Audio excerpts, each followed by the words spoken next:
आंदोलन करो, हम दिन रात आपके साथ सेवा करेंगे, दिन रात आपकी आवाज को उठाएंगे। और जब ये सत्ता में होते हैं नेता लोग, भारत में यही कमी है, जब तक नेताओं में सुधार नहीं होगा, अच्छे लोग प्रजातंत्र में नहीं आएंगे।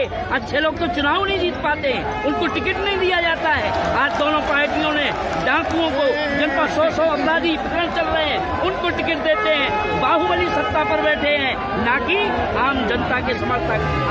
आम जनता का समर्थक तो उस पार पर आ ही नहीं पाता है। इसलिए प्रजातंत्र नाम मात्र का है। ये चंद लोग एक कमरे में बैठ के, दो व्यक्ति जो निर्णय ले लेते हैं, वही सारे भारत पर थोप दिया जाता है। अगर मोदी जी को छींक आती है तो सारे भारत को छींक आना चाहिए, ये सपना दिखाया जाता है। मैं माननीय मोदी जी से आपके चैनल के माध्यम से आवाज करता हूँ, उन्हें आगाह करता हूँ कि अगर आपकी वास्तविक में संवेदनशीलता है तो हम कर्मचारियों के दर्द को, पीड़ा को समझिए। हम भीख नहीं मांग रहे, हम कोई मांग नहीं मांग रहे, ये हमारा सामान्य है।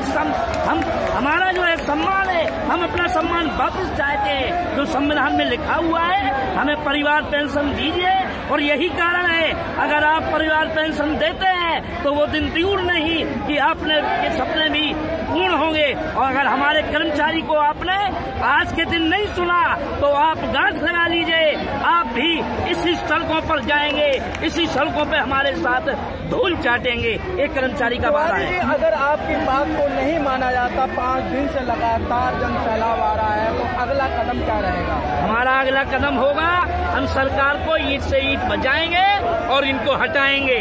जो सरकार केवल पेंशन की बात करेगा, हमें बाकी कोई बात नहीं करनी है, सिर्फ सारे कर्मचारियों की। हम अकेले अपने विभाग की बात को लेकर नहीं खड़े हैं, हम पूरे भारत के कर्मचारी मजदूर यूनियन से लेकर के और IAS लेवल तक के कर्मचारियों की, यहाँ तक कि हमारे बीच में सचिवालय के लोग भी बैठे हुए हैं, वो भी परिवार पेंशन की मांग कर रहे हैं। आप कहाँ जाएंगे, आपको सोचना होगा। और अगर जल्दी निर्णय लेते हैं तो आप समय पे आप निर्णय लीजिए, आज ही इसका फैसला कीजिए और हमारे बंधु जी को बुला करके और या स्वयं यहाँ उपस्थित होकर के आप इस मंच से आज घोषणा करिए। ये दिन दूर नहीं है, आज का दिन आपको बहुत ही शुभ होगा अगर आप कर्मचारियों के हित में निर्णय करेंगे। तिवारी जी, अब मैं एक मेन बात पर आता हूँ। इतना बड़ा जन सैलाब लगातार आ रहा है और हजारों की तादाद में यहाँ जन सैलाब आ रहा है। जो मेन स्ट्रीम मीडिया है वो आपको नहीं दिखा रहा, आपको कवरेज नहीं कर रहा। तो जो आपका जो सोशल मीडिया है वो कवरेज दिखा रहा है, लेकिन मेन स्ट्रीम मीडिया वो नहीं दिखा रहा है। मेन स्ट्रीम मीडिया को पैसा चाहिए, कवरेज किए हुए हैं, सरकार के कठपुतली बन गए हैं। ये चुनाव प्रचार में मोदी जी के इशारे पर बहुत मीडिया, चाहे 10 लोग हों तो 10,000 को दिखाएंगे। और ये पूंजीपतियों की, धनाढ्यों की सरकार है, ये व्यापार कंपनियों की सरकार है। ये बैठ करके उस मीडिया को वो कॉर्पोरेशन करते हैं, वो उसको मैनेज करते हैं मीडिया को। मीडिया को क्या चाहिए? पैसा। आज की मीडिया भ्रष्ट हो चुकी है। अगर ईमानदारी से देखें तो मैं आपके चैनल के माध्यम से पूछना चाहता हूँ, इतना जन सैलाब जहाँ खड़ा हो, सारी मीडिया को आना चाहिए, सारे इंटरनेशनल पर दिखाना चाहिए और हमारी आवाज को बुलंद करना चाहिए। आज जहाँ 10 मजदूर बैठे होते हैं, मजदूरी के रूप में उनको दिखा दिया जाता है। ये मीडिया की, आज की मीडिया का है। तभी तो राजनीतिक दल में सही लोग राजनीति के तौर पर नहीं पहुंच पाते हैं। जो गद्दार होते हैं, जो केवल खोखली बात करते हैं, उनको गद्दी पर बैठाया जाता है मीडिया के माध्यम से। मैं मीडिया के भाइयों का सम्मान करके, राष्ट्रीय मीडिया का, सभी चैनल का सम्मान करते हुए उन्हें आवाज देता हूं कि आए और देखें इस भारत की पीड़ा को और इसको विदेशों तक भेजें। इस भारत की पीड़ा को, जहां मोदी को थप्पड़ घले कि आपके भारत का हर कर्मचारी त्रस्त है और आप यहां विदेशों में दौरा करके अपनी काबिलियत दिखाते हैं, अपनी पहचान बनाते हैं। तिवारी जी, आपने कुछ महीने पहले या 1 साल पहले आपने इस जंतर मंतर पर आह्वान किया था और जो मध्य प्रदेश के मामा बनते थे उनको आपने उखाड़ फेंका इसी चैनल के माध्यम से। जी, मैंने आपसे पिछली बार कहा था, इस जंतर मंतर पर मैं 1998 से निरंतर 8 दिन धरना किया है। अपनी बहनों को तीजा का व्रत इसी जंतर मंतर पर करवाया है। सारे दुकानदारों को सारे दिल्ली में मध्य प्रदेश के शिक्षा कर्मी से जाने जाते थे हम लोग। और मैं आपको बता दूं, मैं 500 मानदेय से लेकर के और इसी संघर्ष के बदौलत, किसी ने कुछ नहीं दिया, मैंने अपने संघर्ष और ताकत की बदौलत संगठनों ने आज यहाँ पाया है कि हमने ग्रेड पे पाया। और सारी सेवा और शर्तों को लेकर के मामा जी ने केवल 13 साल धोखा किया कि शिक्षा विभाग दे रहे हैं, और विभाग न दे करके हमारी 19 वर्ष की सेवा को ध्वस्त करते हुए एक नया केडर दे करके प्राथमिक शिक्षक माध्यमिक शिक्षक बनाया, जिसको हमने स्वीकार नहीं किया।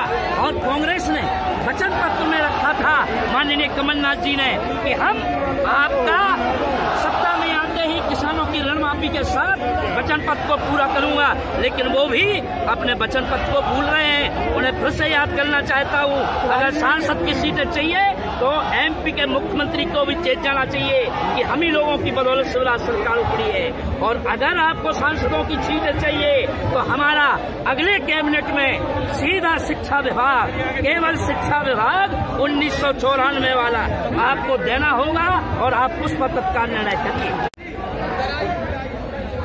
हेलो, और मैं राष्ट्रीय मीडिया के तौर पर आपको बहुत बहुत बधाई देता हूं कि आपने, आपके चैनल ने, नेशनल चैनल ने आपको यहाँ मेरे को देखा, सुना और बताया। उसका हमें रिजल्ट भी एमपी में मिला, और मैं आपको साधुवाद देता हूँ। आप निरंतर हमारे संपर्क में रहिए, हमारे बंधु जी से बात करिए, और निरंतर इस चैनल के माध्यम से आप विदेशों तक इस खबर को भेजें, ताकि इस दर्द को, इस पीड़ा को पूरे विश्व में उजागर किया जा सके। धन्यवाद।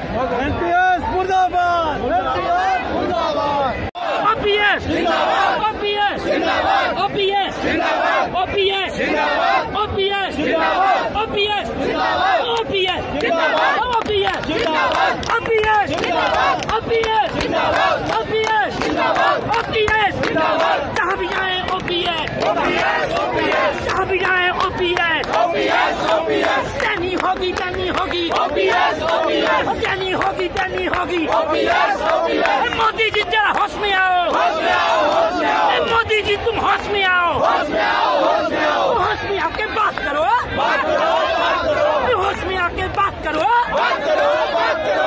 बात तो तुमको करनी होगी, करनी होगी, करनी होगी। बात तो तुमको करनी होगी, करनी होगी, करनी होगी। बात तो तुमको करनी होगी, करनी होगी, करनी होगी। पलना गद्दी छोड़नी होगी, छोड़नी होगी, छोड़नी होगी। पलना गद्दी छोड़नी होगी, छोड़नी होगी, छोड़नी होगी। होश में आओ, होश में आओ। मोदी जी होश में आओ। इस तरीके से जन सैलाब के अंदर एक उमंग है, अपनी बातों को, अपनी मांगों को मंगवा के रहेंगे। हमारे बीच में एक महिला और है। मैडम, जो सरकार हैं, चाहे उत्तर प्रदेश की सरकार हो, चाहे मध्य प्रदेश की सरकार हो, चाहे दिल्ली में बैठी सरकार हो, वो कहती हैं बेटी बचाओ बेटी पढ़ाओ का नारा देती हैं। आज बेटियां जंतर मंतर मांग को लेकर आई हैं, तो आप क्या कहना चाहोगी? मैं तो यही कहना चाहूँगी